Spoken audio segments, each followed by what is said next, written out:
Good morning, everybody. My name is Mike. I'm a retired electrician, and I'm here to show you how to hook up a single pole dimmer from Smart H. Currently, we have one switch in the room that turns on one light. You have your power wire coming into the switch, and then you have your load at the top.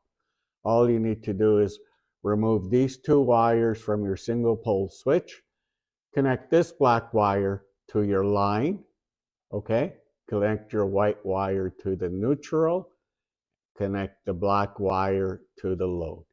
The yellow wire gets capped. That's how you install a dimmer switch.